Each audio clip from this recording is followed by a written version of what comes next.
Hi, everyone. Hello. Hi. Welcome. Welcome to Recognizability. Feel free to make yourself feel comfortable, and we're inviting folks to just uh, put in the chat their name, pronouns, and location.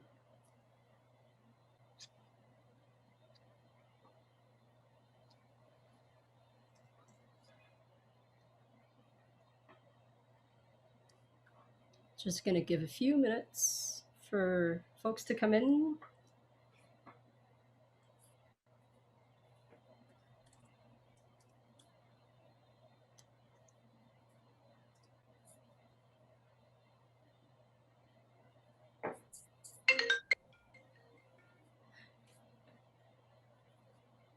Please put your name and pronouns and location in the chats as you're making yourself feel comfortable.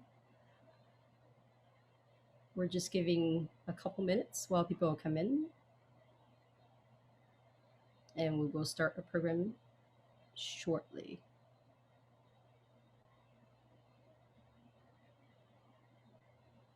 All right. I will let Jennifer give us our opening remark. Jennifer. Thank you, Umi, and hi, everyone. It's great to see so many folks from all across the country joining us for tonight's event, Recognizability, LGBTQ Photo, Archives, and History. We welcome all of our supporters and our new guests, and I also want to thank the One Archives Foundation board members who are joining us tonight. As mentioned, I'm Jennifer Gregg, the Executive Director of the One Archives Foundation. And as many of you know, the One Archives Foundation was founded in 1952. We're the oldest continuously operating LGBTQ organization in the country. In 2010, we gifted our archival collection to the University of Southern California, where it's still housed today. And we continue to make LGBTQ history visible through our K-12 education programs, exhibitions, and programs like tonight's event. Tonight's event is inspired by the recent publication of Loving, a photographic history of men in love, 1850s to 1950s. It's an incredible book, and the authors of Loving, Hugh Nini and Neil Treadwell, are here with us tonight. Copies of Loving can be purchased through Book Soup, our co-presenter for tonight's event, and a link to Book Soup will be put in the chat. And I want to thank and give a shout out to one of our very generous supporters, a committee member and an organizer for tonight's event, RJ DiCamillo. Copies of Loving through RJ, as well as Zachary Drucker's stunning book, Relationship, are now a part of the One Archives at the USC Libraries, thanks to RJ. We have an inspiring panel for tonight's event, and I know I can't wait to hear from them. I'm sure you can't wait to hear from them either. Unfortunately, panelist Texas Isaiah is not able to join us tonight due to illness, but we will learn about their amazing work. To welcome our moderator and our panelists, I am pleased to introduce my colleague, the One Archives Foundation's Director of Content Strategy, Dr. Umi Su. Umi.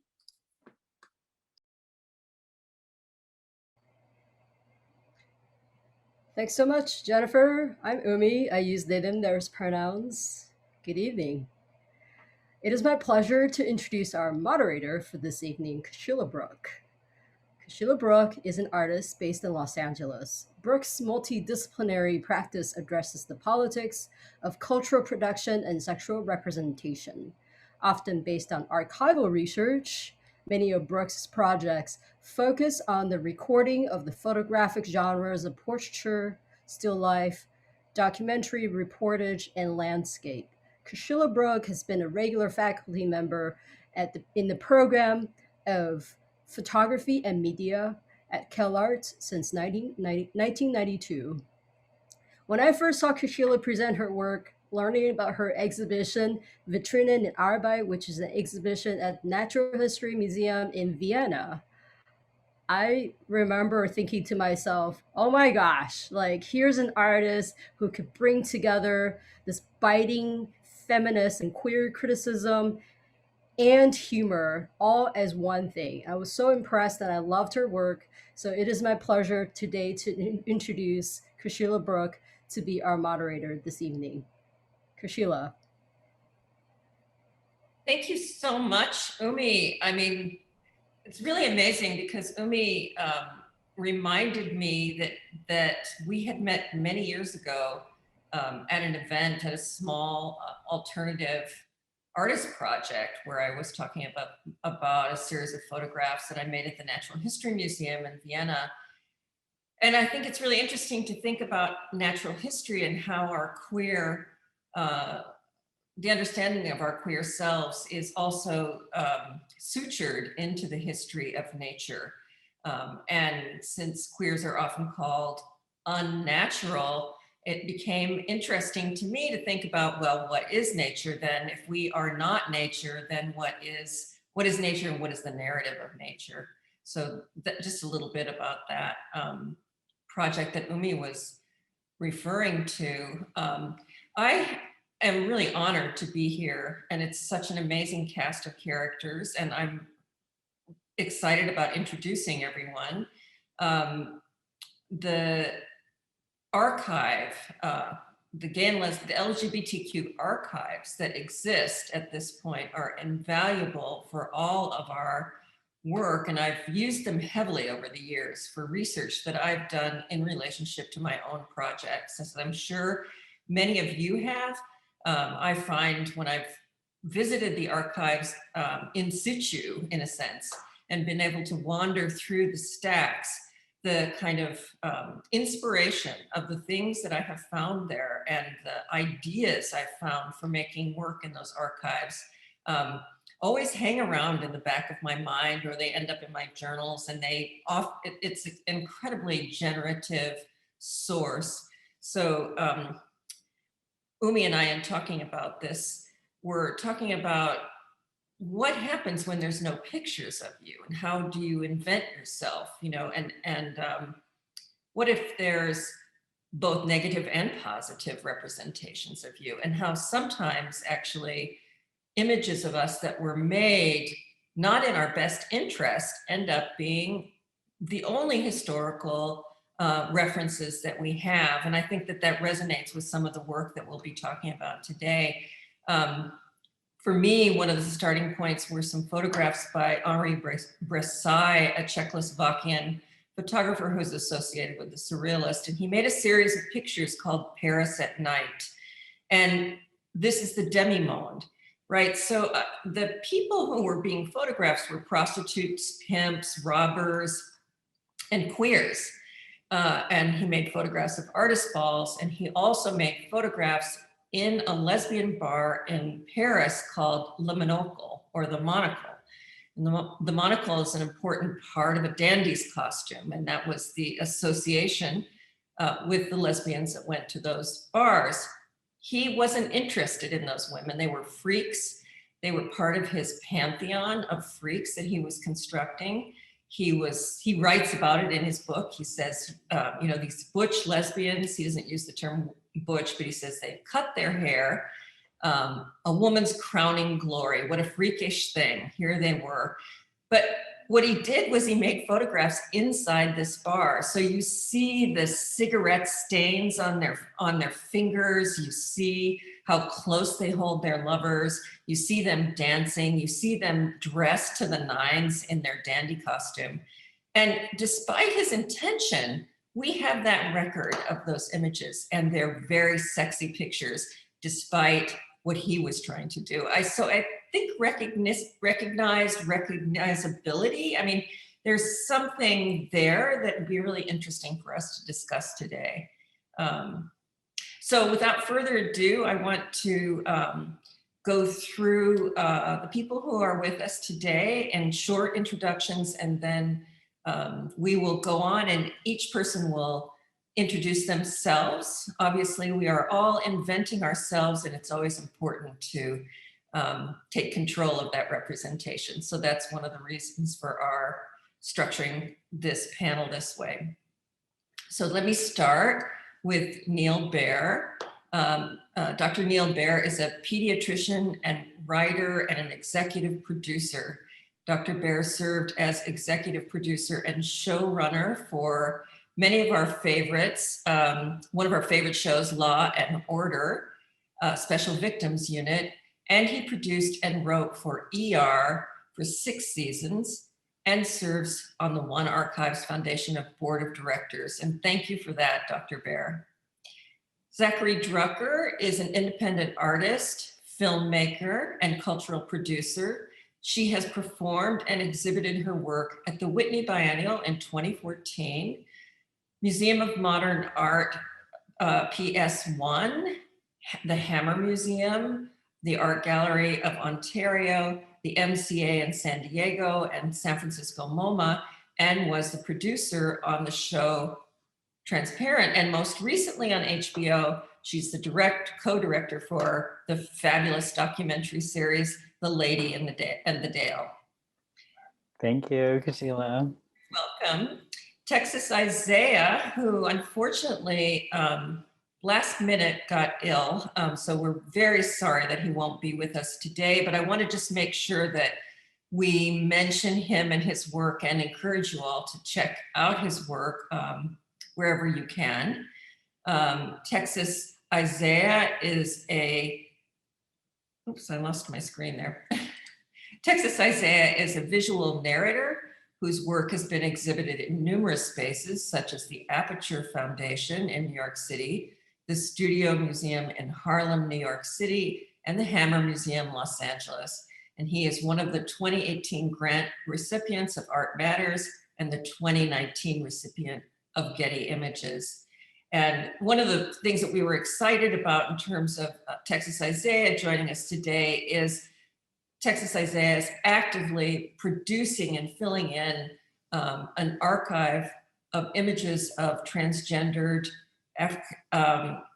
African Americans, and where in a place where there was not an archive. So that sort of expands our idea about how an archive functions in the past, but also in moving towards the future.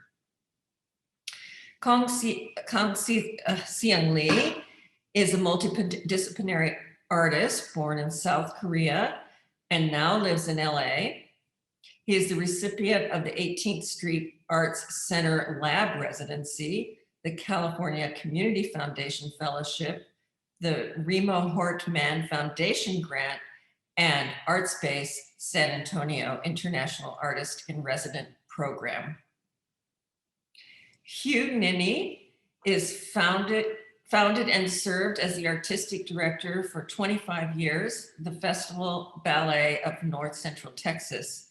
Currently, he works as a private ballet coach in Manhattan and is on the faculty of the Joffrey Ballet, not Palais. And finally, but not least, Neil Treadwell has worked in the cosmetics industry for over 30 years with brands such as Bobbi Brown, NARS, Bare Minerals, and Artis. Hugh and Neil are the co-authors of Loving, A Photographic History of Men in Love from the 1850s to the 1950s. So welcome all of you, and let's start with Neil. Thank you for the kind introduction, and hello to everyone. And I'm really honored to be with all the terrific and compelling artists on this panel who inspire me with their books and their visual and beautiful dance work. So thank you all for helping me come out. I came out 8 years ago, and while I was a writer, or as I've been a writer, it was a way for me to tell my stories. So from ER on, I made as many characters as I could queer. I made Laura Innes's character gay on ER. I made Ice-T's son gay on SVU. I did the first ongoing storyline with a character who has HIV, played by a Black woman, Gloria Rubin. So I was able, through storytelling, up until recently with Designated Survivor, doing a storyline about 2 queer Black men, one HIV positive, and U equals U, undetectable equals untransmissible, as the first ongoing storyline to really delve into what that means. And I've been really fortunate to be a storyteller and found a way to express my sexuality and feelings through the stories I told. And ultimately it led me to come out. Early in my coming out, I went to the One Archives. I was struck that here they are in Los Angeles at USC, the largest archives, LGBTQ archives in the world. And Jennifer, whom you just met, took me on a tour, and I saw a machine made in Nebraska that shocked you into being straight. Of course, didn't work and was really terrifying. And then she showed me something that moved me beyond almost anything I had seen, you know, involving being queer. And these are photographs of what we believe to be the first documented gay wedding. And these are photographs, I think there are around 18 to 20 of them.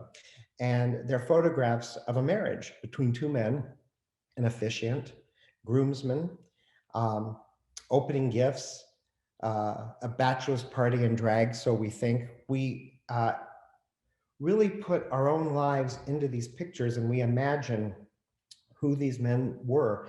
We've been, with my partners, Michael Wolf and PJ Palmer, on a mission to find out who these men are. We've been on Facebook, we've been interviewed, we've talked to many people, we've gone down many roads.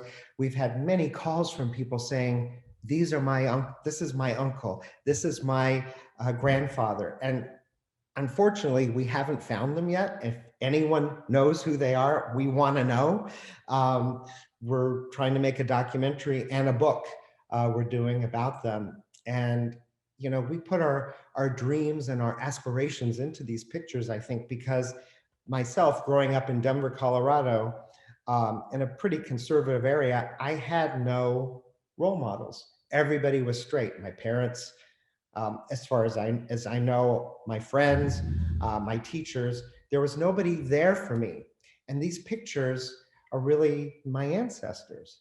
These are men who were so bold to live as who they are or who they were, and to celebrate their love for each other with their friends. My partners and I have made up many stories about these men, who they are, how they got there. Did they meet in work? Did they meet through clubs?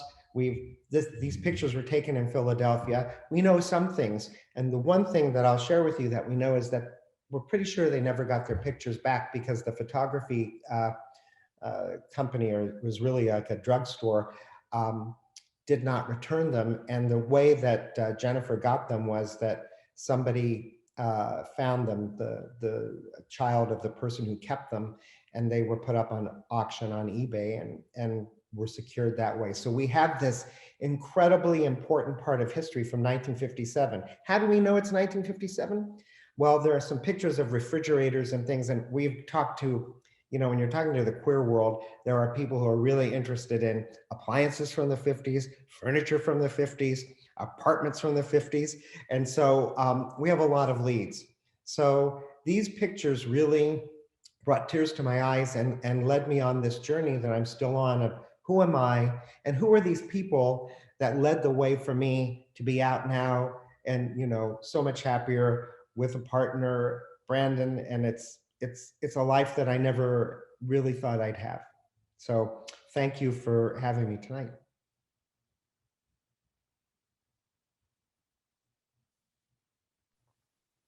I think I'm next. Should I just flow right in? I'm Zachary Drucker. I'm thrilled to be here. Thank you so much for having me, Kashila. Kashila was my mentor at Cal Arts many years ago and is responsible in some part for much of my creative development as an artist and a human being. And the One Archive is one of my favorite places in Los Angeles. I have also found myself browsing the transgender periodicals many times on many projects. It is just a treasure trove of incredible material.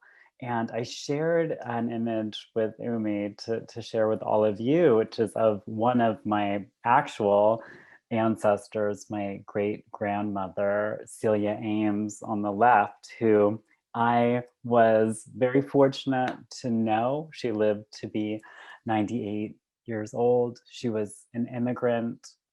She survived the pogroms in Eastern Europe as a Jewish uh, shtetl dweller and immigrated to New York City through Ellis Island as a 17-year-old single woman.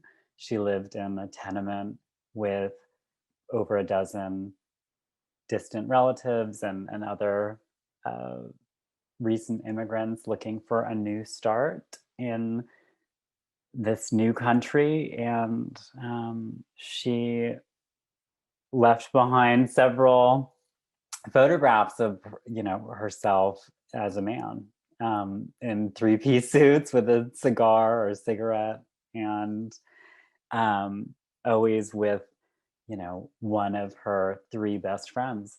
She married very late in life. She of course went on to have two children, one of whom was my grandfather, and I was so captivated by her as a young person. For me, she was a time traveler, which we are all as humans. We are moving through time. We are extending time as we touch each other and passing it into the future and kind of reaching into the past. She was born in 1895, and I was lucky to know her in the first 10 years of my life.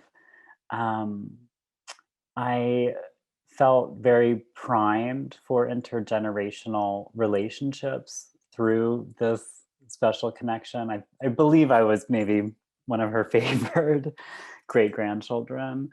I was certainly different than my siblings and cousins. And she had a penchant for the queer people in our family.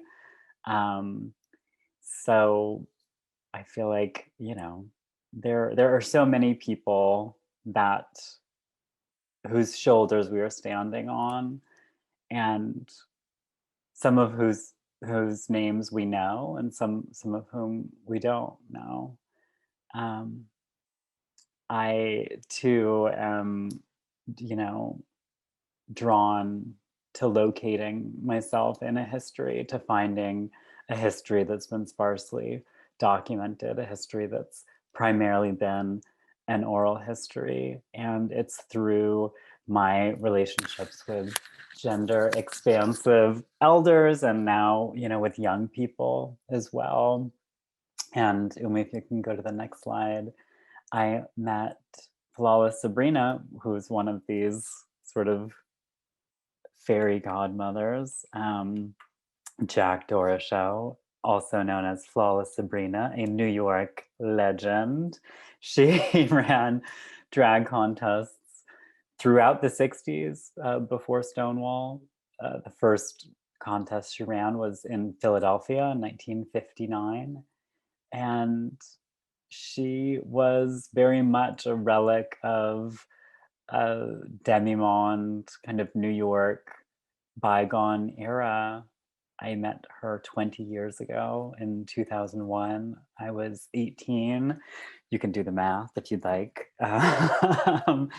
And she just cut through all the noise. I was photographing her at Wigstock, where she had been performing.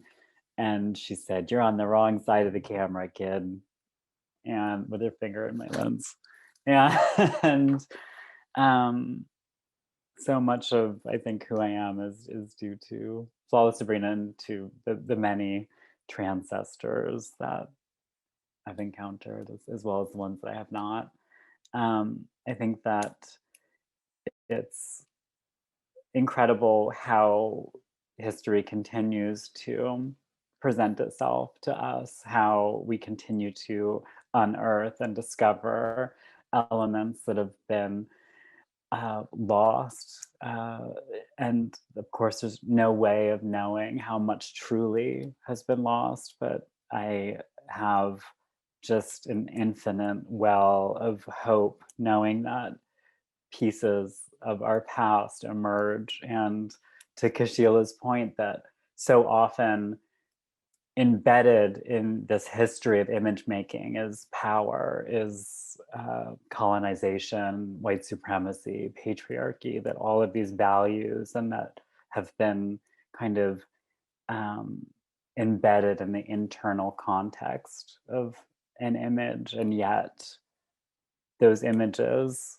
are crucial to understanding power through time, how it has worked, and the fact that we have existed, the fact that we will always exist, that nothing can stop us from being born into this world.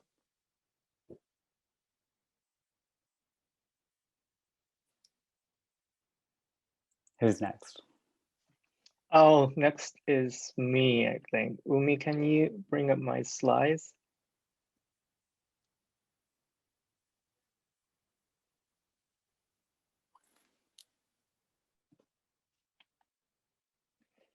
Hi, my name is Kang Sung Lee, and I'm very happy to be here tonight. Thanks to One Archive, and also thanks to Kashila, who was also my teacher at CalArts. I'm just gonna quickly talk about some of my works here. My work frequently engages transnational queer histories, and particularly when they intersect with art history. So I'm going to share a couple of projects here in which I explore stories of the erased or the unseen for the past few years. So this work titled Absence Without Leave began with a selection of iconic representations of male bodies documented by photographers, mostly from the late 1970s and to early 1990s during the AIDS epidemic across the globe. For example, this work is based on the photographer Leonard Fink's work that was taken in 1980. And I had made a small drawing after erasing all the human figures from the original picture, then blew up the drawing in mural size for an installation. Next slide, please. So my process for this project was first selecting photographs from various archives, then digitally blur all human figures, and then create intimate sized drawings in graphite, mostly 5 to 7 inches. This particular one is based on Chinese American artist Martin Wang's portrait. He died of AIDS in 1999. Next. In this project, some of the images I selected were more familiar, such as this portrait of David Wojnarowicz by Peter Huzar. The next one is based on a photography by Alvin Baltrov, who documented the piers in New York City during the time it was really well-known gay cruising ground. In his work, through black and white photography, Baltrop's work particularly focused on a marginalized group of young gay men of color. The project also included less known works, such as the next slide, please. This one by Namjin Kim, taken in Itaewon area of Seoul in the 1980s. So the common thread in these images was that the images were documentation of various queer communities across the world that were affected by the AIDS epidemic. And some of you might have recognized the authors and or the subjects of these pictures died of AIDS during the time. Next, please. And next. So I continued these drawings with erased figures in my more recent projects, such as this one, Untitled Chapter. He is known for self-portraits in which he photographed himself at very well-known destinations, tourist destination in America and abroad, dressed in Mao suit. I think his work questions several important issues at that time in the 80s, particularly, such as gay Asian American identity, belonging, and cultural difference at the height of AIDS epidemic. Next slide, please. Sang-Guang-Chi also died of AIDS-related complications in 1990. Next. These are some of the examples from the series. Next, please. So on top of these works for the past few years, I've been collaborating with Queer Arch, also known as the Korea Queer Archive, which is based in Seoul, South Korea. It's an interesting archive and quite unique in that the archive was initiated by a group of female and transgender activists in the 1990s. And the archive has been open mostly to writers and academics since 2002, but they didn't really have resources for public programming. So the goal of my collaboration with them was to create a space for the public to engage with these archival materials through exhibitions, talks, and publications, etc. Next. So in 2019, I worked with a group of young queer artists based in Korea, and they made new works after their research at the archive. And this particular work was made by a sculptor, Hanu Choi, and in this case, he made a new set of bookshelves and display system as an installation work, which was donated to the archive afterwards. Next. This is another collaboration in which I scanned the entire publication collections of Queer Arch and created a wallpaper installation using the 5-story staircase of this museum called Daerim Museum in Korea. Next. And this year I continued this collaboration as part of my participation in the 2021 Gwangju Biennale. So I'm going to stop here. Thank you. All right, thank you. My name is Neil Treadwell. I'm Hugh Nini. And we are the authors of Loving a Photographic History of Men in Love, 1850s, 1950s. And, you know, when we started this book and launched it and published it, it came out in 5 languages. So we're in English, French, German, Italian, and Spanish. And we're in our 5th printing since October, which is kind of crazy. We have been covered internationally. So these photographs of loving couples have been around the world, and we've had over 200 unique articles about the book. And also the book has been featured on national TV in France, Italy, Germany, Spain, Portugal, and of course the US. And this all got started about 20 years ago when Neil and I stumbled across the very first photograph of a romantic male couple in a junk shop in Dallas, Texas. We were surprised that a photo like that had ever been taken, and even more that it has survived 80 years to end up in, in our hands. We paid $5 for it. We took it home, and our only idea at the time was that we wanted to preserve it and make sure that it lasted, at least for the duration of our lifetime. We never anticipated that there would be a second photograph. Our collection now stands at over 3,000, and 327 are in our book, Loving a Photographic History. One of the things that we had in our favor in terms of collecting and making it a global collection, which it covers really 5 of the 7 continents.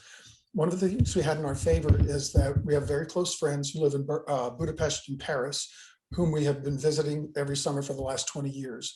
That put us in contact with photo vendors from Russia and Bulgaria and Estonia and Serbia and Croatia. Where's our Zoom? And it's okay, don't worry. And We're not on. yes, we are. We're not on? You disconnected. You're fine. You're good. Oh, we are? Okay. You're Sorry, perfect. the screen went going. away. Sorry. We're with you. Thank you, Zachary. Thank you. Okay, all right. So because of the international travel, we were able to come in contact with a lot of photo vendors. And with me working in the US in cosmetics, I flew all over the United States. So, that really put us in contact with some good ones here in New York as well. So we wanted to share with you guys some of the photos that we have collected. So Umi, if you could show the first one. In the mirror, if you have that one. So In the Mirror is self-titled. It was titled by the couple who took the photograph themselves. Oh my goodness. Okay, I know we're on, but I can't see the photograph. You could take your own photograph as early as 1902. There was a device called the Fairies shutter tripper. You can see that the man on the right is holding a squeeze ball in his hand, and they have the camera mounted in front of the mirror, and they're standing behind the camera. So squeezing that ball would cause the shutter to trip, and therefore they took their own photographs. We're calling this the first known selfie of a romantic male couple. And the second one, Umi, is Not Married But Willing to Be. Also, it titled itself. This was a prop that would have been in any photographer's studio during the early 1900s. They would have funny hats, they would have hats, they would have umbrellas. They'd have this sign, this pre-printed sign, that ordinarily what would happen is a young man would come in dressed in his best suit, shaved, haircut, and so forth, looking his best, and he would have his picture taken. And then one of the pictures that would be taken would be him holding this sign saying, "I'm not married, but I'm willing to be, ladies." This young couple, we have 5 photographs of them, took this sign and held it together, telegraphing to the world and to the audience, and as they look out into the world, into the audience, that they're not married to each other, but they're willing to be married to each other. So the third photo is a kissing photo, and this is probably one of the bravest poses that you would find in photography, and one of the hardest to find when we're searching to add to our collection, especially before the 1950s. And so, this one we probably have in our collection about 45 kissing photos like this. And then the last photo is, this is really cool because this is a tintype, and I'm going to actually hold it up to the screen just to show. Well, she'll show it in the book. This is the photograph in the book, in the real life book. And then I know it's hard to see, so you wouldn't be able to see it, but we just wanted to show that it's actually the size of the thumbnail. And the size of tintype was done only for about 5 years, around the 1860s. And as you can see, it's been really well preserved, and we're really happy to have that as the smallest photograph in our collection. Is this our close now? Okay, so one of the things that we like to bring focus into is that our book, Loving a Photographic History, while the subjects are LGBTQ, the message of the book is love, love and humanity. It's a universal message. It's a universal emotion that all couples feel in the same way. Male couples, female couples, male and female couples. Love, we say, doesn't have a sexual orientation. It transcends gender, race, religion, anything. And that universal emotion is what has brought a very diverse audience to this book. It's really been embraced by all kinds of people, not just people like Neil and I.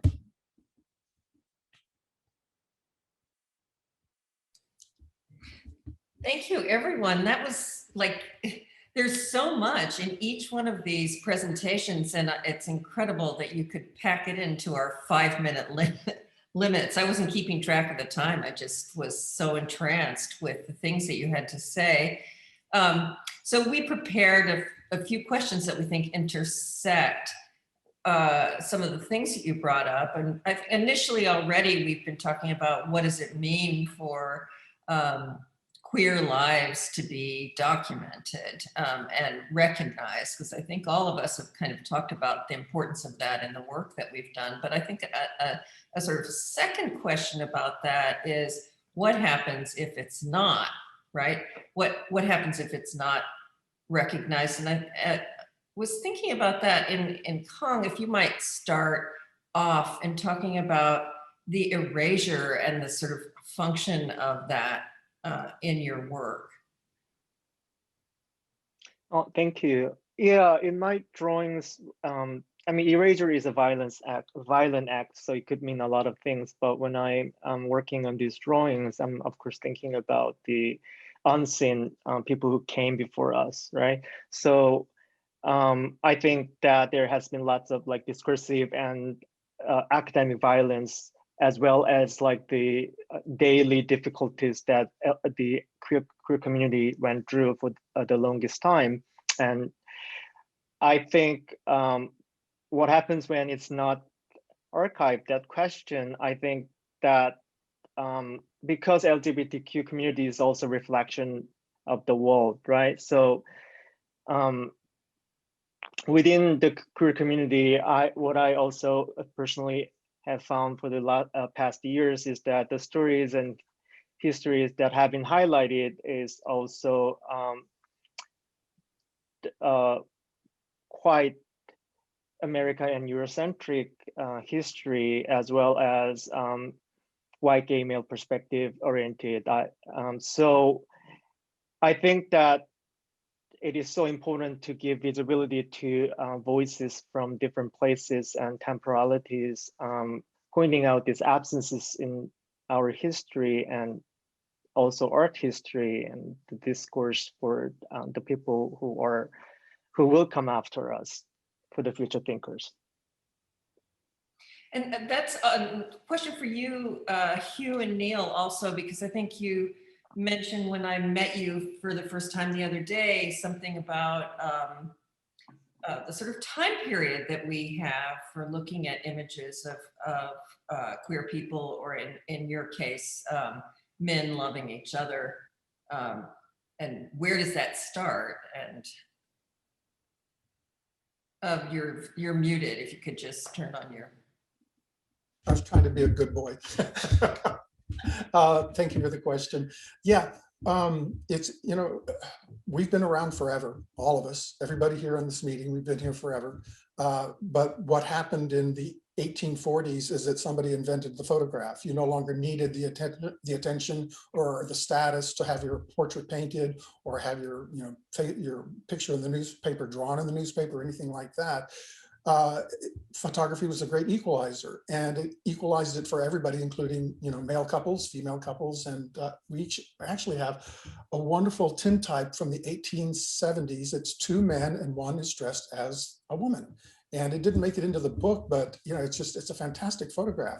So we can only guess at what our history was before the 1840s, because our book only documents starting in the 1850s.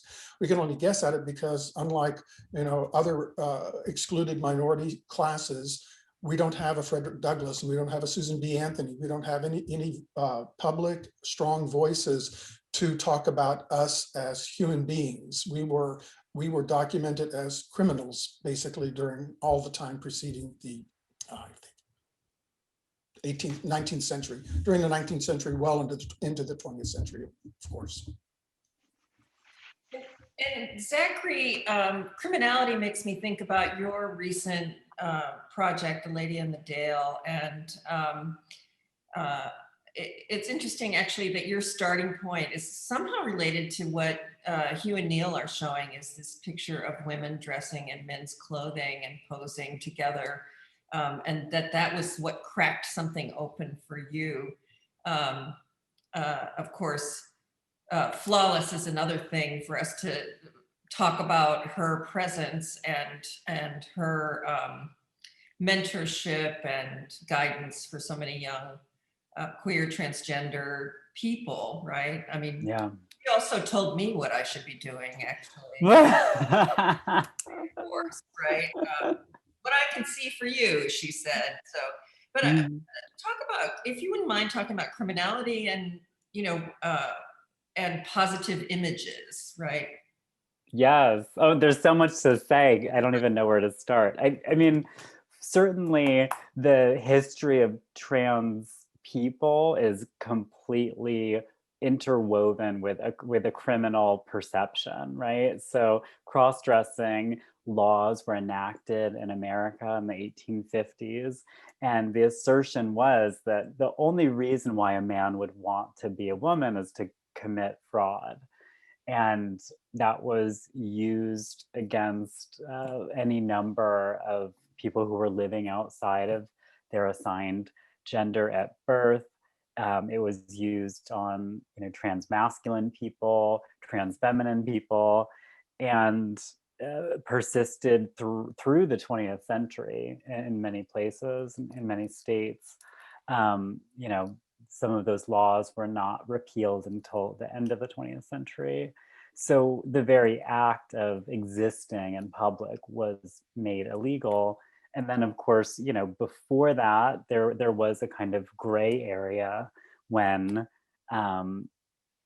presenting as a gender other than your assigned sex at birth was not explicitly criminalized, although it was considered still antisocial behavior. I think about these images of sex workers in New Orleans, and you have a group of women and they're all wearing white, and there's a few women in the back wearing black. Have you ever seen these images? And it turns out the women in black are trans women. And certainly police records are where you see trans people chronicled through time. I think of Frances Thompson, whose story we tell in the last episode of The Lady in the Dale, who was among the first group of Black women to testify in front of Congress after the Memphis Massacre, the first race riot after the Civil War in Tennessee.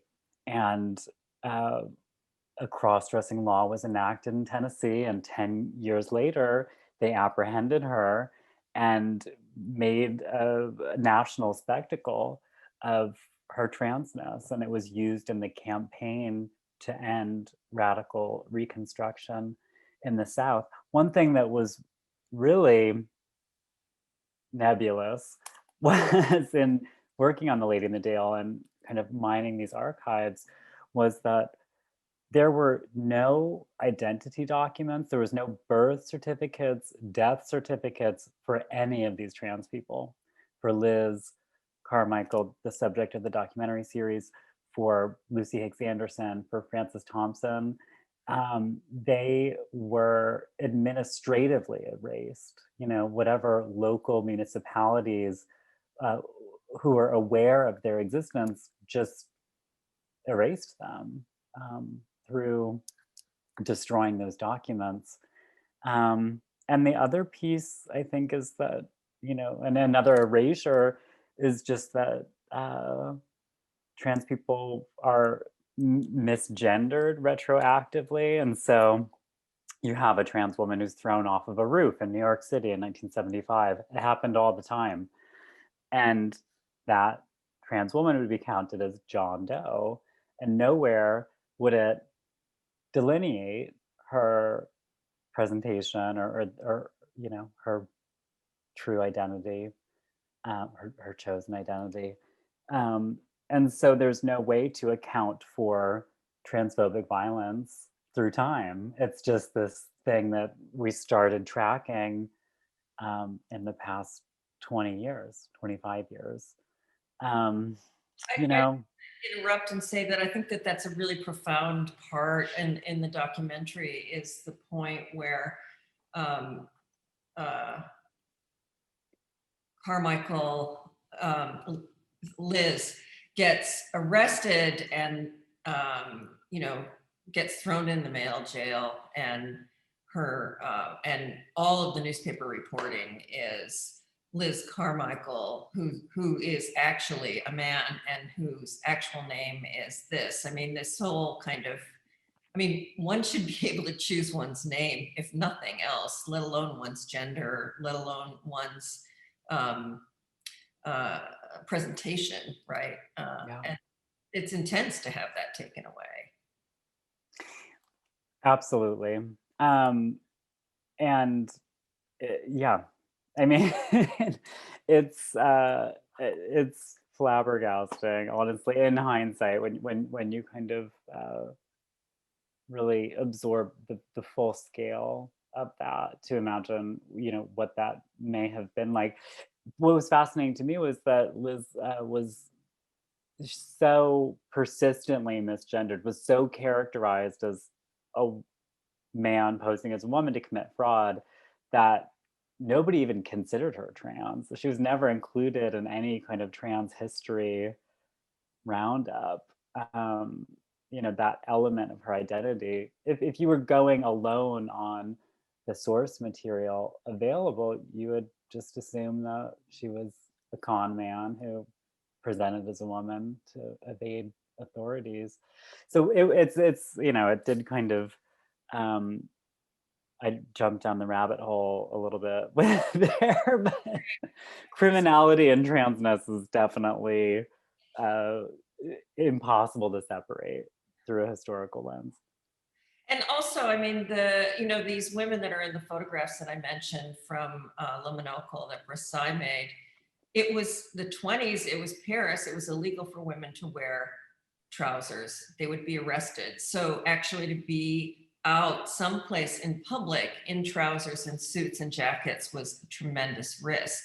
When we look at those images now, we don't get it, you know?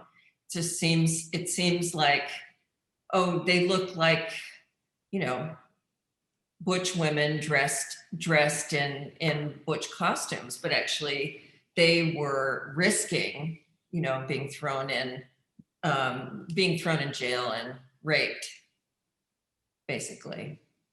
And that also kind of makes me this idea about making it up, right? And the fraud in it, and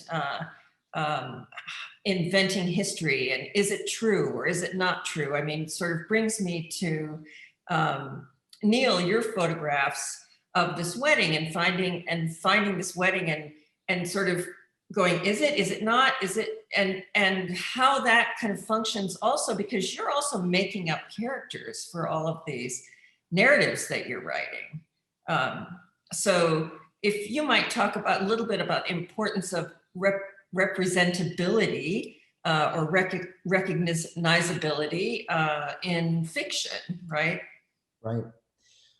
Well, these pictures depict a wedding with all of the accoutrements of wedding.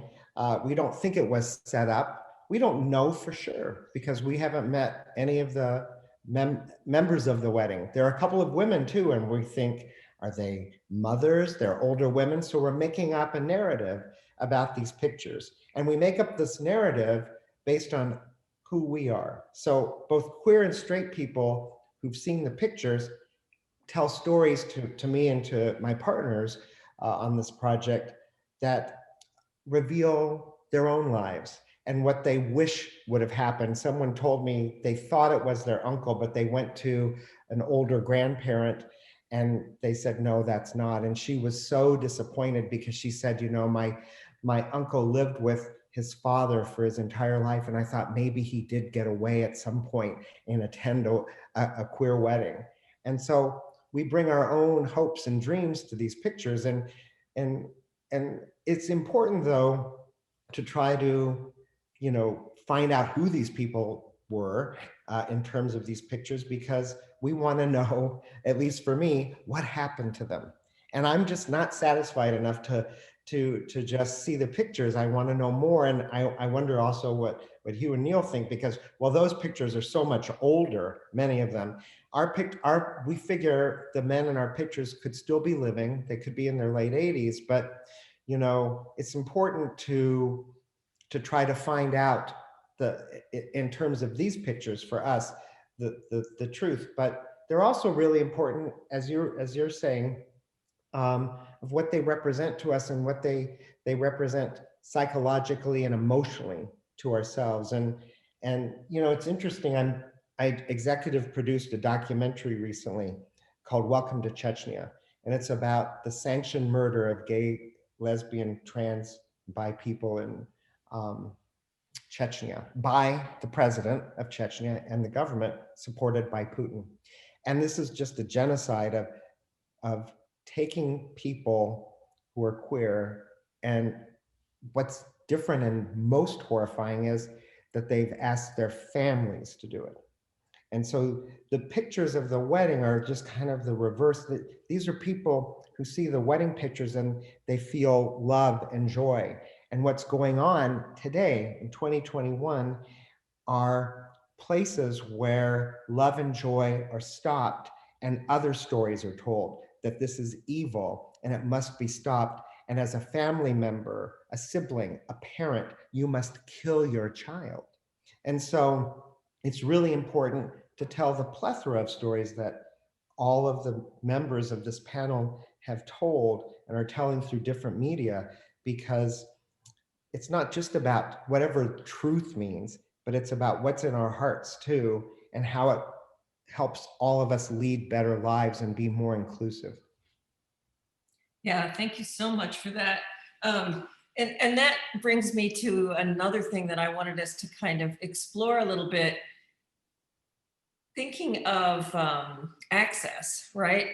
A lot of us depend on the internet to find out about this information and do research. And I think that there's several things going on when what you have is the internet as resource. And so I wanted to just open up a discussion about that a little bit. And then I think we should also take some questions from the audience who have been so kind to come today to join us. One of the things I find when I'm doing research in the internet is that the way it's organized is by the most recent posts, right? So it's the most immediate information that's there, and so actually getting back further to things that are going on is sometimes not so evident. So, so it both opens things up. I mean, my example of this is the interest in the fugitive nature of lesbian bars. I've been very interested in the disappearance of lesbian bars since 1995, and I started trying to find these places, and I would go to the archives and I would look through journals from the 50s and the 60s and the 70s, or even mimeographed little bar ads, things like that, to find the addresses and photograph them. And now actually there's a lot more interest. And one of the things is that there's a lot of all of the archives are online now, so you can actually I can actually go to the Boston archive and kind of begin to find out the names of where these bars were. And there are many people who are interested in looking at this, but what's also kind of missing from that is work that's already been done that's not already archived on the internet, right? So that there's a kind of, there are gaps because of the way it's organized. So it's both an open access, but it's also latest and greatest. Anyway, that's just an open question for anybody to jump into if they've thought about how the internet both is inclusive and also limiting. Well, I'll jump in. It's really interesting because it's helped us, we have this book, it's a photographs. We only know of one real story, or did when we launched the book, of a male couple that's in there. And there was an article that dropped in the Guardian, and within a day, there was a professor from Vienna that reached out and said, I know the two guys that are in the photo on page 210 and 211 in your book. I just want to know who the photographer was and when it was taken. And he identified them as Rupert Brooke, a famous poet from London, and Duncan Grant, who is a famous painter from London as well. And it matches up perfectly with 1910, what we were estimating the photo to be taken. And with the internet, we were going, who are these people? So we're Googling as fast as we could, and facial recognition to our eyes, if it's not them, it's their twin. So it's helped us out. And then we've also had another person who said the same thing, came back. He didn't hear the story about the professor from Vienna, but he said, these two men look just like Rupert Brooke and Duncan Grant. And the photo was taken in around 1910 when they were both very young, and it's a gorgeous photograph. It's a double page in the book, and they're laying on a picnic blanket, eating a piece of bread, and the romance is it just drips with romance. And this is these guys who are going to be famous, very famous in the future, but they're not famous yet. They're just young and in love. So, we've used that, and then we've used, Hugh did Googling if we had a photograph of a name and a date. And we knew it came from LA, then typing in and going into, Jack W. Chadbourne. Yeah, Yeah. that we found out some information about him. He lived to be 96, I believe. He's photographed in the book kissing his boyfriend as a high school senior in 1939. So we're hoping we'll get more stories, sharing this through the internet. I mean, it's a faster way to find someone that might have some information about who's photographed here or any of these photographs that will bring history to us, and we can share wonderful stories that are a positive influence to our communities. And if the opportunity arises, we could tell you a story that intersects Dachau concentration camp, 2 American soldiers, and 2 German royals.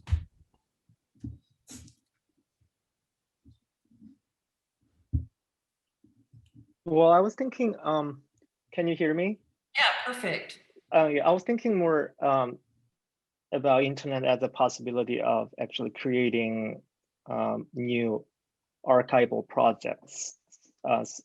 For example, there's this archive made by Guadalupe Rosales and her Instagram archiving project, in which the party culture in the 1980s and 90s in Los Angeles Latinx community is shared and celebrated. And it's actually made through getting pictures and stories from other people so they could submit, and this Instagram feed actually works as an archive. So I think there are like so many different possibilities of this more of like participatory archives that could happen on the internet. However, I think that this may also raise an issue, some issues of archiving process. Like how do we actually archive this Instagram post or photos and writing shared through blogs, that could be easily lost. So I think this is also an important question for archivists and the future of archiving in this case.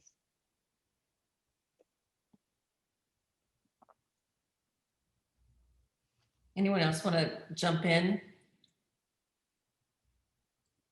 I mean, I think that that's kind of two aspects of the problems of the internet. One is that it is possible to find people in a way. I mean, in all of the platforms that people are engaged in, or it does allow like this kind of information that you're talking about, and the possibility of connecting with people. And then all of it moves so fast sometimes that it's the possibility of getting lost again because of that speed. How do we archive it? And how do we get it back into the archive? Because the digisphere, I don't know, is that called a digisphere? It's sort of, it also disappears quite quickly, right? It's not the same as paper, and it preserves, there are different methods of preserving that are important, I think. And I know, Zachary, when you were working on The Lady in the Dale, you actually had to go places and talk to people. Oh yeah, definitely. To, see what they wrote on the internet, because you have letters, evidence, court records, things like that wouldn't have been scanned in the internet. Yeah, absolutely. I mean, I think that and certainly within the trans periodicals, for example, at One Archive are not all digitized. It's very hard to access them. It's been hard to access them without COVID. Thankfully, I have a collection of my own in the garage that I got from a garage sale years ago. But I think ultimately, in the greater scale of things, we are transitioning into the age of Aquarius, which is an air element from, hundreds of years of being in Capricorn, which is an earth element. And we are, gonna have to digitize everything in order to take it with us wherever we go next, whenever that might be. Well, launched into spaceship. Yeah, when we're Star Trek, when we're living Star Trek. So I see that we have some questions here. There's a question for you, Zachary. What do you know about the person standing beside your grandmother? It was one of her closest friends. Do you know, yeah, I wonder if this person happens to know. There was 3 best friends that she had. They were lifelong friends. They lived, they moved eventually to Brooklyn together, and presumably all had children, but they were also, spending summers together, and while the husbands stayed in the city. And yeah, I have their names written down. Well, we want to know more. Yeah. And then here's a message from another former student of mine, Alex Lewin, who asks, can you speak about what I perceive as a need, desire that often exists to kind of sanitize queer representation to make it acceptable to a non-queer audience? I'm thinking about things like the recent scrutiny of Lil Nas X, Call Me By Your Name video, and the constant removal of queer imagery on social media platforms like TikTok. Mhm. That's a great point, Alex. Anyone? I didn't know that people were scrutinizing the Lil Nas video. I think it's brilliant. How dare they? Exactly. But I think also that goes back to this question about criminality that I was bringing up. I think, initially there was this sanitized image. If you think about like the early queer marches, the early gay and lesbian marches, they wore suits and ties, and the women wore skirts and white blouses. And the point was to say, we're normal, we're good people, we're not evil, we're not, yeah, but I'm interested in the deviants and the evil people too. I mean, that's part of it. And that's also, there are all kinds of edges of misbehavior, not just the misbehavior of being queer, because it's outside the law, because it's criminalized, but also the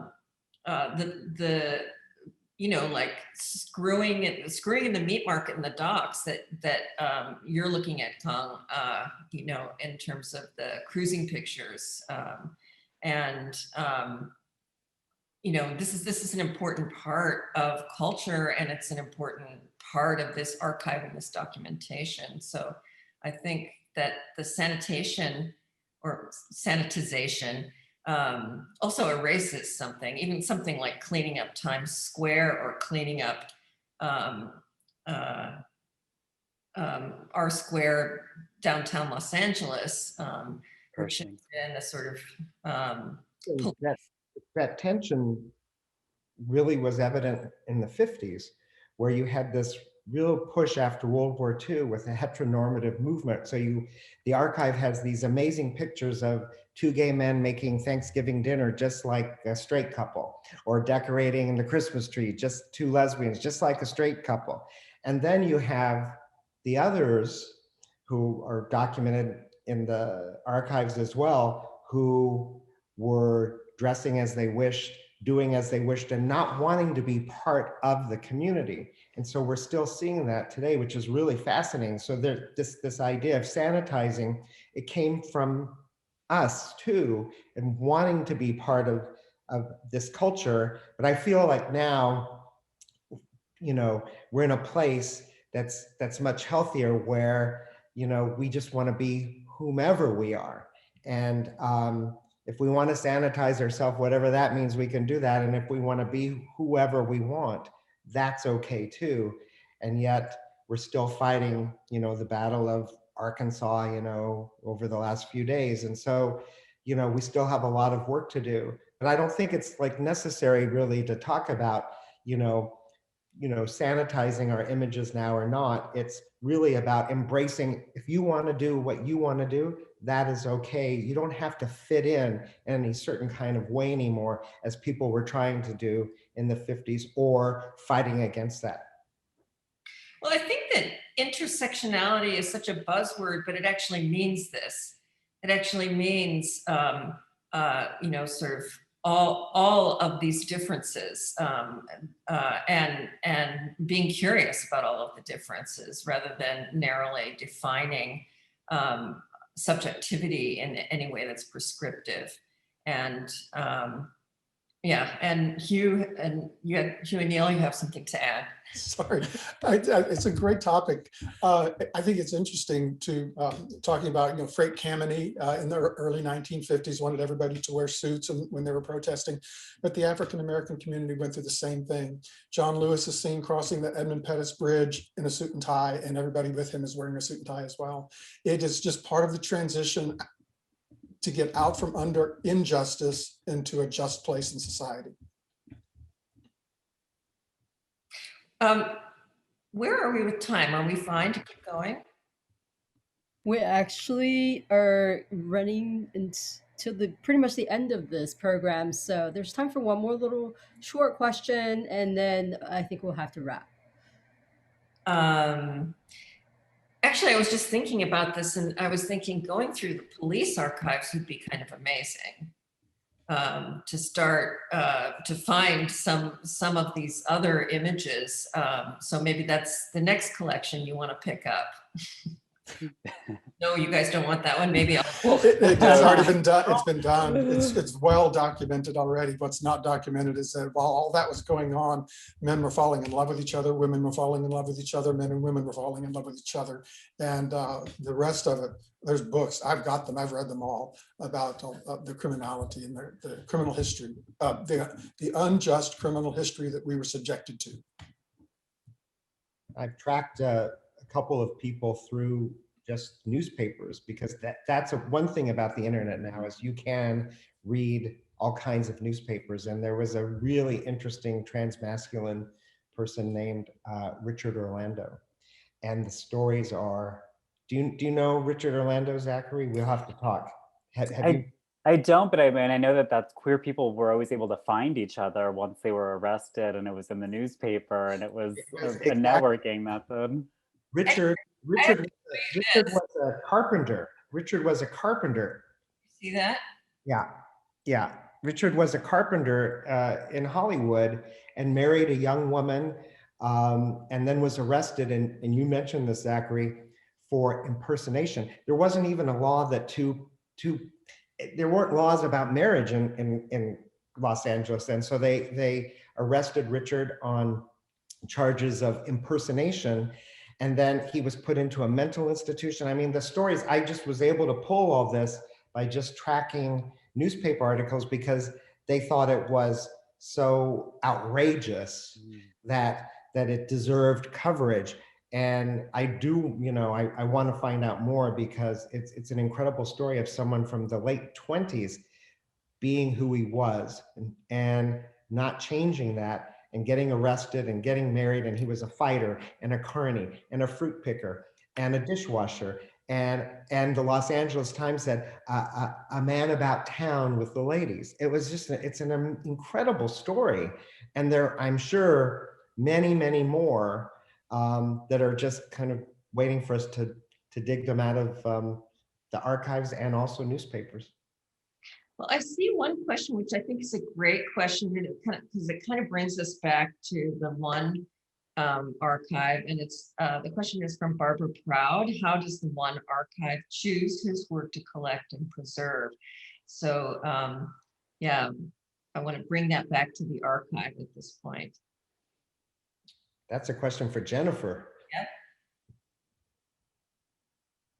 Jennifer, you're muted. I don't know if anyone can see me or hear me. Hi, everyone. So you would visit the One Archives online, and they have information about how to donate your collection. And it depends on what the collection is, how they make that selection at the university.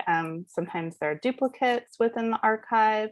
Other times it's something that they've been searching for years. So it just depends on what the item is. But they have a wonderful resource on how to learn more. Unfortunately, due to COVID, the archives are closed right now, but the archivists are available by email. Thank you so much. Thank you so much, everyone, for being here this afternoon. It's a pleasure to have this conversation. I could go on, and I think we all have a lot to say. I think we could go on for another 2 hours, but we all have Zoom fatigue, I'm sure, at some level. So graciously, we will end as programmed, and yeah, just great to meet and hear all of you today. Thank you.